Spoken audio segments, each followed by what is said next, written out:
The woman who once said I'd never stand again fainted when she saw me dance. Bridget's body froze at the top of the staircase.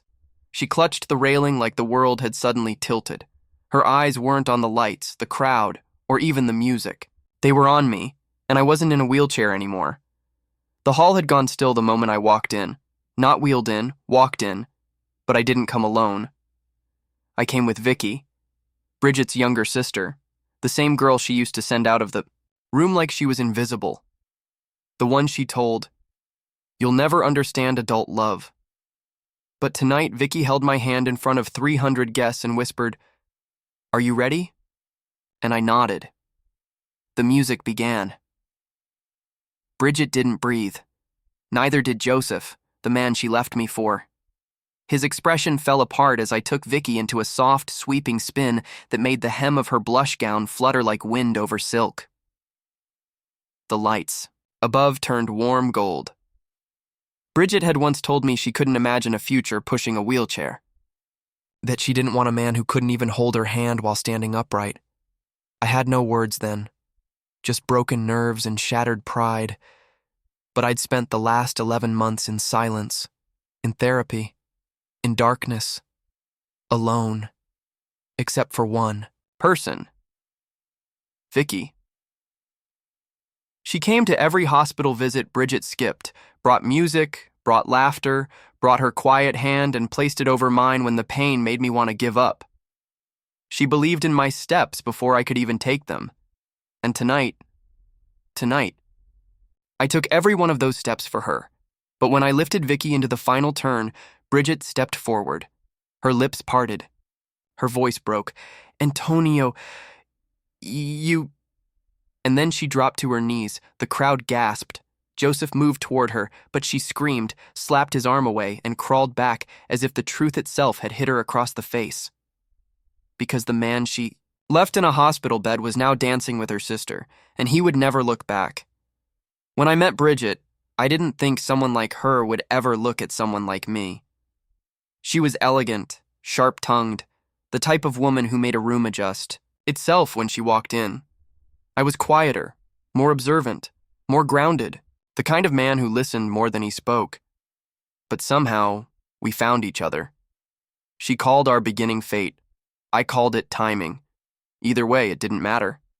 She said she liked that I was gentle, that I was steady, that I didn't get pulled into drama like the men who usually chased her. She used to run her fingers through my hair and tell me, "You make me feel safe." And I believed her. I gave her everything. My time, my plans, my future. I worked longer hours so I could take her to the places she dreamed of. I saved for an apartment near the coast because she once said the sound of the sea helped her sleep. I even turned down an overseas opportunity because she said she couldn't do long distance. I stayed. Always. But when the accident happened, she didn't. The moment the doctor told me I might never walk again, her warmth began to fade. At first, it was little things. She stopped staying overnight at the hospital. Then she stopped answering texts as quickly. After a while, she stopped coming altogether, and when she finally did show up, it wasn't with flowers or food or a soft smile. It was with a speech. "I've thought a lot about this, Antonio," she said. "You're not the same, and neither am I. I can't do this. I'm sorry."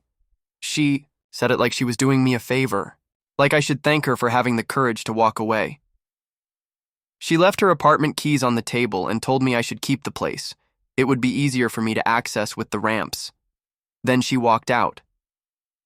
A week later, I found out she'd started seeing Joseph. The same Joseph who used to call her his almost. The one who bragged about how she only chose me because he hadn't made a move sooner, and suddenly it all made sense. Bridget wasn't leaving because I was paralyzed.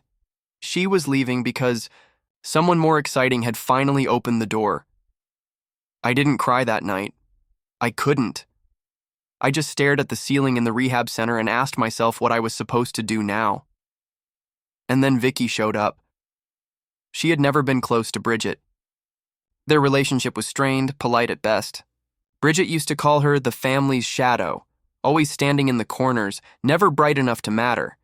But she mattered to me. She showed up holding a warm container of soup.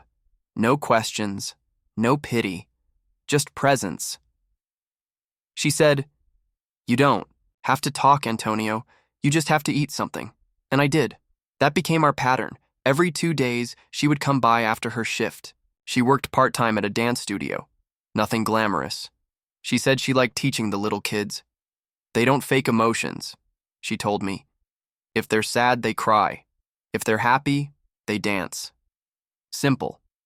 Sometimes she would bring music and let it play softly while I sat in silence. Other times, she would talk about nothing in particular. A funny thing her student said, a story about a neighbor's dog. Eventually, she started stretching my arms for me. When she found out the nurses weren't always consistent with my therapy, she asked if I'd let her help with leg exercises. At first, I refused. I didn't want her to see me like that, but she insisted.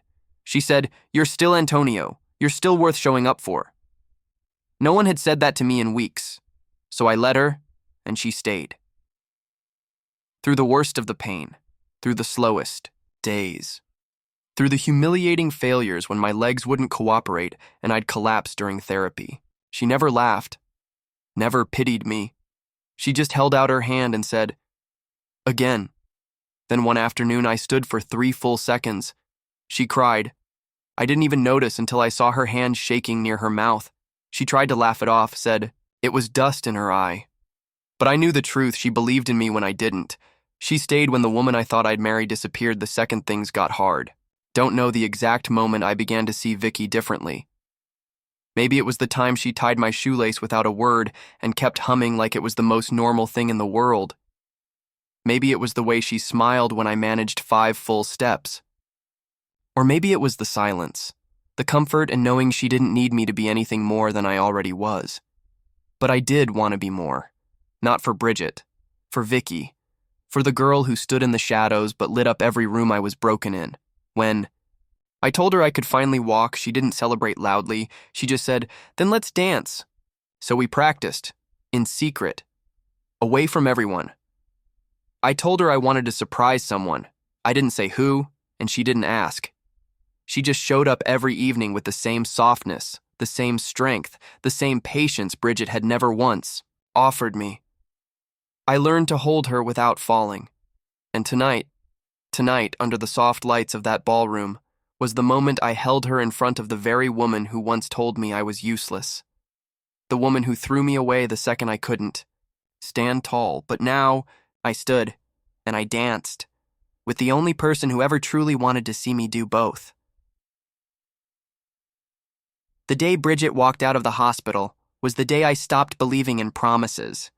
She had come in wearing lipstick, not the kind you wear for a man who's recovering from a spinal fracture, the kind you wear when you've already chosen someone else. She stood at the edge of the bed, holding her coat like she was late for a meeting. She didn't ask how I slept. She didn't ask how the scans looked. She didn't ask anything.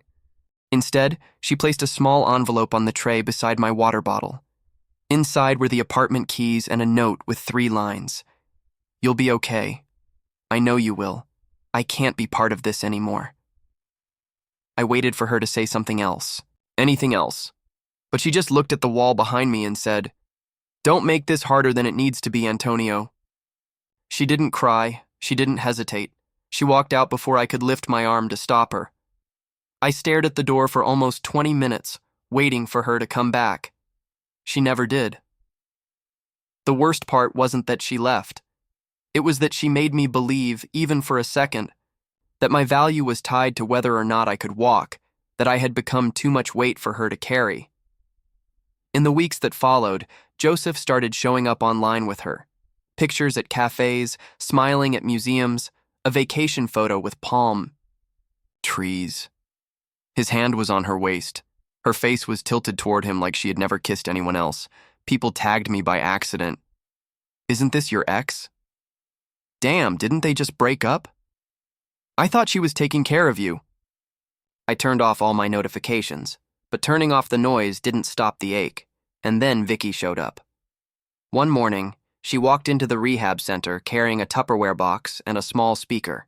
She didn't mention Bridget. Not once. She just sat beside me and asked if I liked the smell of lemon soup.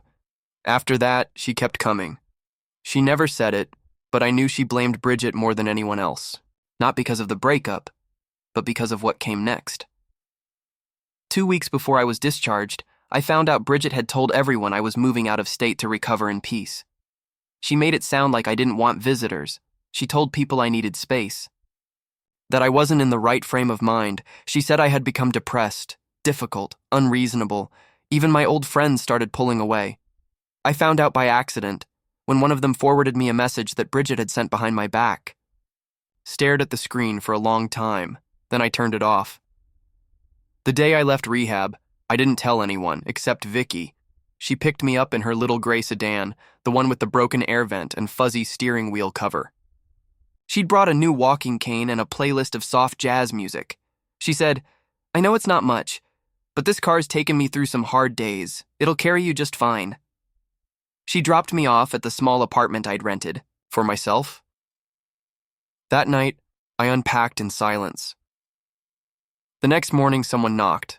It was Bridget, wearing sunglasses indoors, carrying a coffee in one hand as if we were still the same people we used to be. She didn't even say hello. She looked around the place like she was evaluating its worth. "So this is where you are," she said flatly. I didn't answer. She sighed.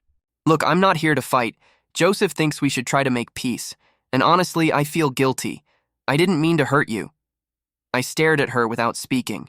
Her voice softened. "I was confused, Antonio. I didn't know how to handle things. And Joseph, he was just there. He made things easier." I still said nothing. Then she added, "But seeing you now? I don't know. I thought you wouldn't be able to live alone." That made me laugh, softly, bitterly. She frowned. "What's so funny?" "I just realized something," I said. "You never loved me. You just loved the version of me that didn't need help." Her face tensed. "That's not true." "No?" I stood slowly, using the cane. "Then why did you disappear the second I stopped being useful?" She looked away. "It wasn't like that." "Then what was it like?" She didn't answer. She turned toward the door. Right before leaving, she paused. "By the way," she muttered, "Vicki's not who you think. She is. Don't get too attached." Then she left. I didn't open the door for her again. But her words stayed. They dug in like tiny splinters, quiet, sharp, just deep enough to make you bleed without noticing. I never doubted Vicki, but I started wondering what Bridget meant. Until 3 days later, I got a call from a mutual friend. "You know Bridget's planning to announce her engagement to Joseph at the studio event next week, right?" I didn't respond. "She wants to host it at the same dance hall Vicki teaches at." That's when it clicked. She wasn't just parading her new life. She wanted to humiliate me in the same place Vicki had helped me heal. She wanted to make a statement that she had moved on, that I had been replaced, that I had been left behind. But I wasn't behind. Not anymore. And when the night of that dance hall celebration arrived, I walked in without a limp, with Vicki on my arm. And the moment Bridget saw me step into the light, she shattered. I didn't sleep the night before the event. Every time I closed my eyes, I saw her face again. Not Bridget now, but Bridget then. The way she used to hold my hand when we crossed busy streets. The way she'd rest her head on my shoulder in movie theaters and pretend she wasn't crying. The way she'd whisper, "I don't need anyone else, Antonio." But I guess she did. Those memories weren't just ghosts. They were weapons. They cut in places I didn't know still bled. I had walked away. I had healed, but some part of me still wondered why she stopped loving me so fast. I hated myself for thinking it. I hated how part of me still felt small, still felt like I had something to prove, even though I had already proved it. My legs worked now. My body worked. My business had picked up. I was finally steady again. But my heart wasn't. Because healing your body doesn't always heal your silence. And I had lived in silence for too long. Vicki noticed the change in me that week. I didn't have to say anything. She could read it, in the way I stirred my coffee, in the way I paused mid-sentence, in the way I stared too long at the dance shoes she had gifted me during therapy. She didn't pressure me to talk. Instead, she left a folded piece of paper on my desk. "You're not alone in this, you never were." That line wrecked me more than any confrontation because it reminded me that she had been there in every quiet moment I tried to survive. And now the noise was coming. Bridget's event was being marketed as a celebration of love and endurance. I almost laughed when I saw the flyer. She used a photo where Joseph was kissing her hand, the same hand she once used to feed me soup in a hospital bed, the same hand she pulled away when I couldn't stand on my own. But now she was showcasing it, as if loyalty had ever been part of their story, as if endurance meant anything without sacrifice, as if her leaving had made her stronger. The day of the event, I ironed my shirt twice, not because it was wrinkled, but because my hands wouldn't stop shaking. Not with fear, with fury. I hated that I still felt the need to be seen by her, to show her what she'd thrown away. I wasn't supposed to care anymore, but the boy inside me still did.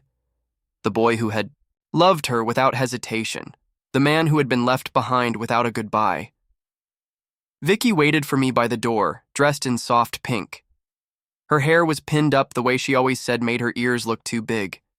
I told her she looked beautiful. She didn't smile at first, she just studied my face. "You're scared," she said quietly. I nodded, and that was enough. She took my hand. I don't remember the drive. I don't remember parking. I only remember stepping into the hall and feeling everything stop. Bridget was already on stage, giving some overly sweet speech about second chances and soulmates. Joseph stood beside her like a trophy wrapped in a tuxedo. I saw her eyes flicker when she noticed me. It happened in a second, but I felt it. She faltered. Her sentence broke. Joseph whispered something and forced a smile to cover for her.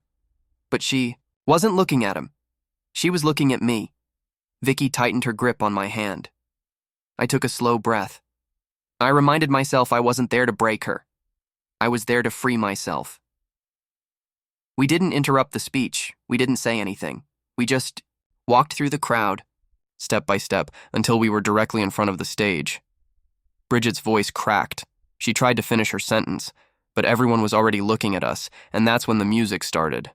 Not loud. Just soft, steady. The same track Vicki and I had practiced to for weeks. It wasn't planned. Not like this. But I felt Vicki's palm shift slightly in mine, the unspoken signal we'd rehearsed over and over. I looked at her once. She nodded, and we moved. Slowly, like breath, like something ancient and remembered. And Bridget watched. With every step I took, her mouth fell further open. Her hand slipped from Joseph's arm, her jaw clenched, and still, we danced, not to humiliate her, not to boast, but because we could. Because I could. Because the man she left was no longer sitting in silence, waiting for someone to love him. He was here, moving, alive, whole. She stumbled off the stage at one point. Few people tried to help her, but she pushed them away. And when Vicki leaned her head on my shoulder during the final turn, Bridget let out a sound I'll never forget. It wasn't a scream. It was a collapse. A soft, shattered breath. A moment where pride couldn't hold up her spine anymore. She fell to her knees, and for the first time in a long time, I felt nothing. Not rage, not joy, just peace. Because the moment she hit the ground, I finally let her go. I thought that would be the end of it. Bridget on the floor, the crowd stunned, Vicki in my arms. There was nothing else left to say. But I should have known better. People like Bridget don't collapse quietly, they burn, and they take whatever they can down with them. The next morning, the videos were everywhere. Clips of us dancing, Bridget breaking down, whispers under every comment. She left him when he was paralyzed. Now look at him. Karma's so real. Damn. Her sister, though? I didn't post any of it. I didn't need to. The world did it for me. I stayed off my phone most of that day, but Vicki didn't. She sat beside me on the couch, scrolling through the posts with tight lips and a quiet face. Then she froze. Her screen was still. She turned it toward me. It was a post, Bridget's account. One photo, a hospital bed, and in it, me. Back when I couldn't move. Tubes, bandages, hollow eyes. The caption said, "This is what I endured. People only see the dance, not the years of pain." I stared at the photo for a long time. Vicki's voice trembled. "She took this without your permission." I nodded once.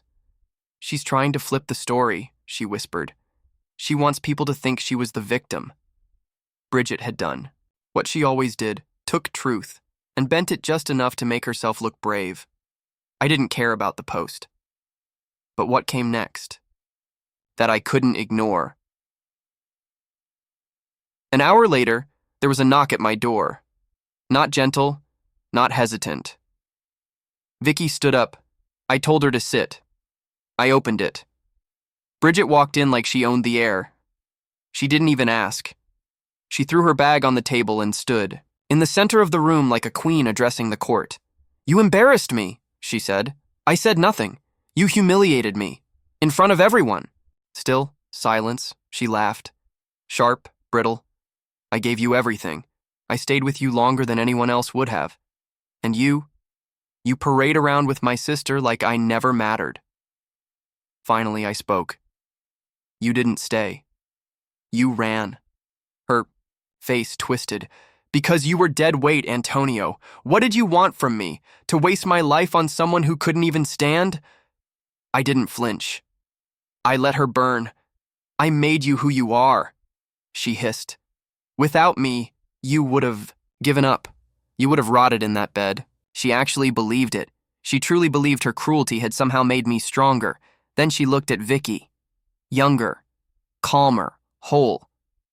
"That little shadow of mine," she sneered. "She always wanted what I had, even you." That's when Vicki stood up. She didn't say a word. She walked to the cabinet, pulled out an envelope and handed it to me. "I wasn't going to give you this yet," she said, "but I think you should read it now." Bridget's eyes narrowed. I opened the envelope. Inside were copies of transfer documents, deeds, assets, bank records, all tied to a studio, and my name. I looked up, confused. Vicki's voice was steady. "After you started walking again, I bought out the studio Bridget was planning to use for her wedding launch, quietly, through a silent partner." Bridget turned pale. "You what?" "I wasn't going to tell anyone," Vicki said. "But I couldn't. Let you take the blame again." I knew she'd twist the story. Bridget lunged forward. "You went behind my back?" "It's not your back anymore," Vicki said. "It never was." Then she turned to me. "I didn't want to fight her. I didn't want to turn this into revenge. But she wasn't going to. Stop." I looked at the documents again. Vicki had risked everything for me, to protect me before I even knew I needed it. Bridget was trembling now. "You think this means anything? You think people care about truth?" She snatched her phone from her bag. "I'll destroy you both. I'll make sure no one believes your side." But before she could unlock it, I spoke. "I don't care what you post anymore." She paused. "I'm not scared of your noise, because when the music started last night, you disappeared." She didn't respond. She just stood there, and for the first time, she looked small, not broken, not dramatic, just small.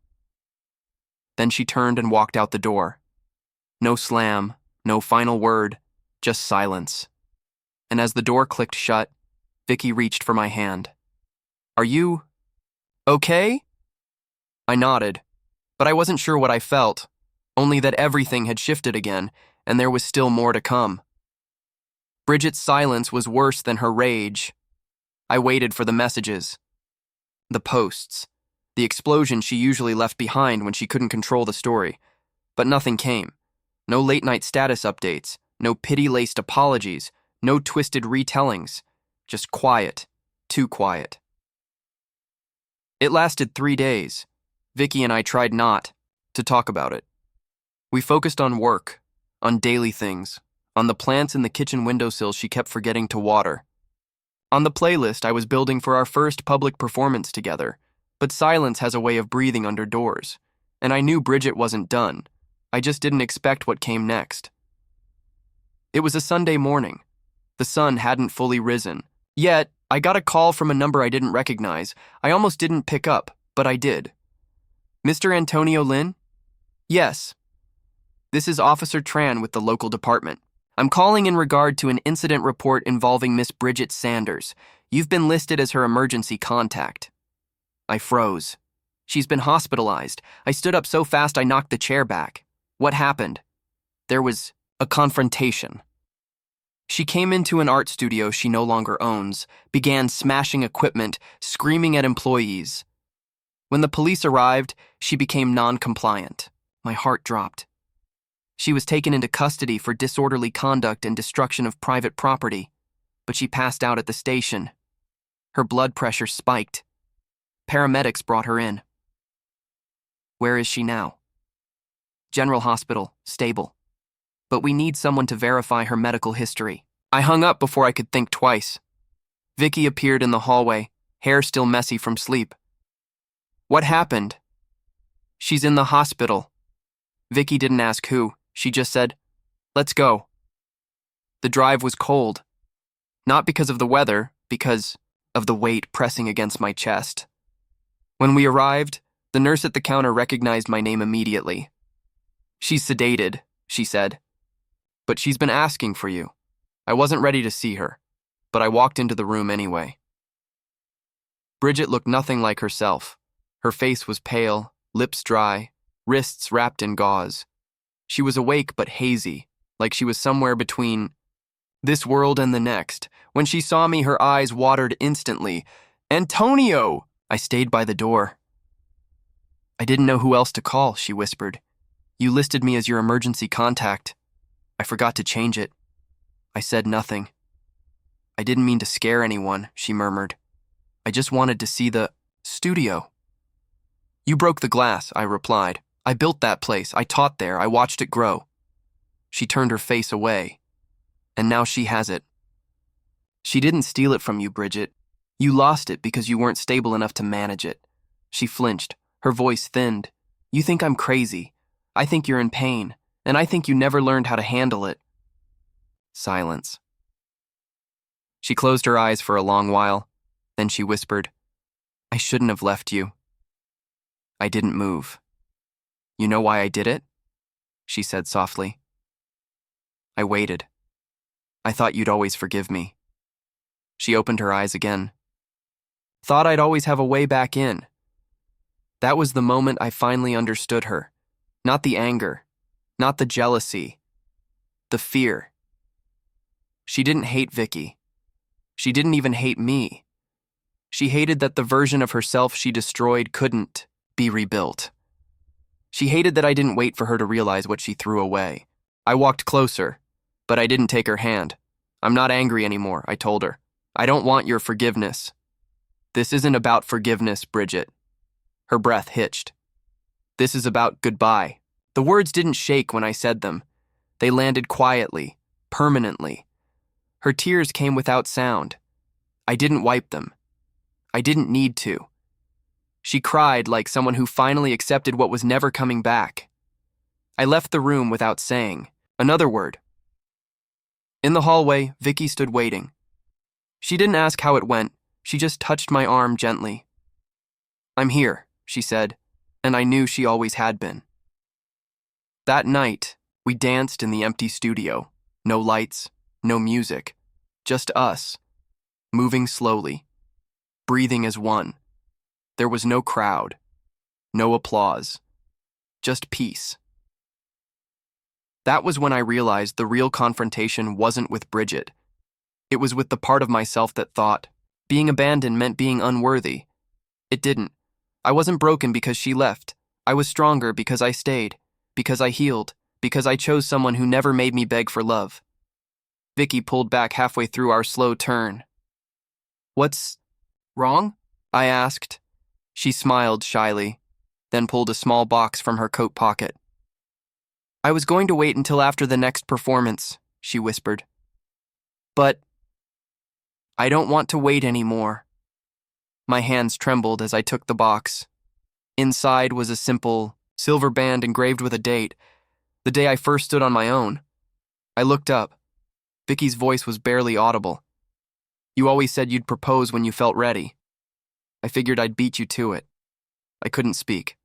I didn't need to. I took her hand, and I said the only thing that mattered.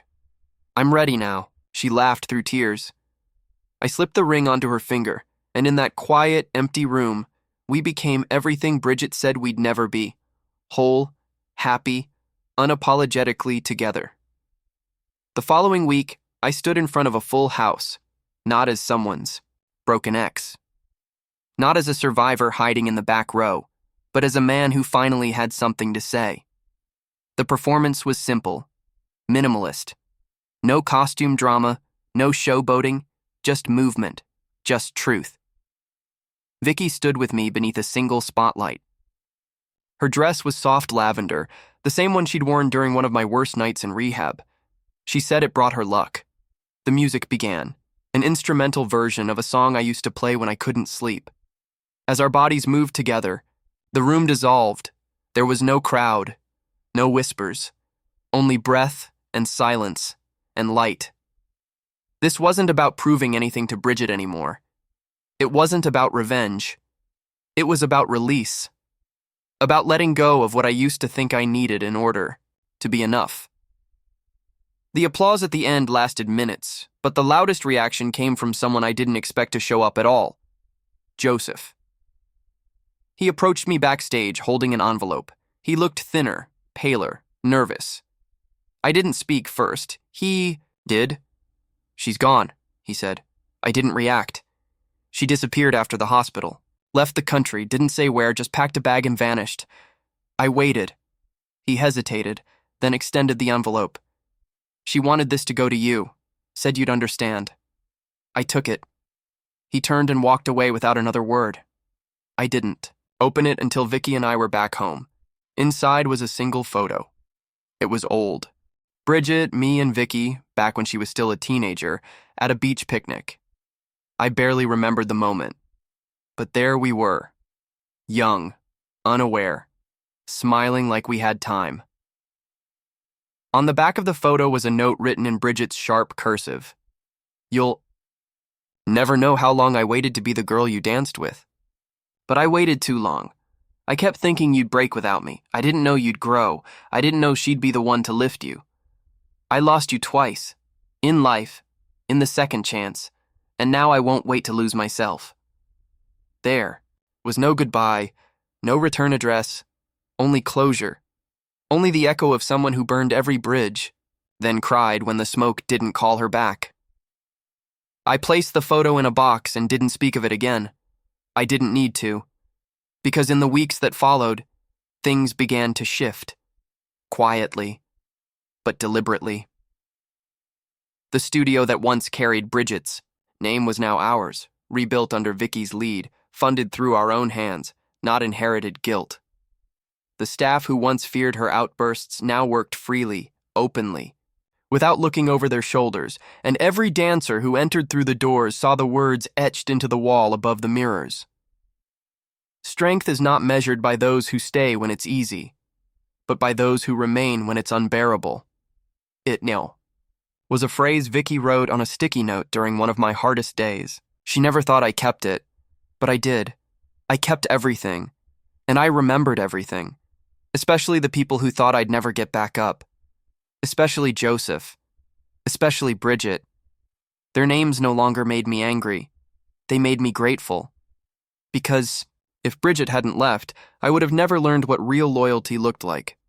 And if Joseph hadn't tried to humiliate me, I would have never built the courage to rise louder than his shadow. But revenge, real revenge, doesn't come with shouting. It doesn't come with fists. It comes with silence, with success, with walking into a room and making everyone who left you question why they ever did. It comes with the person who holds your hand while the rest of the world watches you glow. That person, for me, was Vicki, and she became my wife exactly 1 year from the day Bridget walked out of the hospital. We didn't throw a grand wedding. No magazine spreads, no glitter, just a small ceremony by the beach. The same spot from the old photo. She wore white. I wore a smile I hadn't worn in years. After the vows, as we stood watching the waves, she leaned against my shoulder and whispered, "You finally look free." I was. I was free of the shame, the doubt, the quiet question that had haunted me for years. Was I ever enough? The answer was yes. I just wasn't enough for someone who never knew what love was supposed to feel like. But for the woman beside me, I was everything. A few months after the wedding, the studio received a request to host a private masterclass from Europe under the name B. Sander. No last name, just initials. But I knew. I didn't reply. We weren't looking back anymore. We were building forward. A few dancers asked about the past, about the rumors, about the drama. I told them the truth, but I never spoke her name again. Not because I hated her, because she didn't deserve space in something she tried to destroy. Vicki's name, though, that echoed in every room, in every schedule, in every footstep of every young dancer she mentored, and mine? Mine was listed under co-founder, but that title didn't matter, because my real title now was husband, partner, man who stood back up, and the man who never had to prove his worth to anyone again, not even to himself. The final revenge wasn't in what I said. It was in what I became. Someone whole. Someone loved. Someone who no longer needed anyone's permission to be proud of the man he'd become. And if Bridget ever saw us again, if she ever passed by the studio's name, etched in glass beneath the sunset, she would know. She didn't just lose a man. She lost the only person who ever truly knew how to love her. And now? Now that love belonged to someone who earned it, someone who stayed, someone who never asked me to rise alone.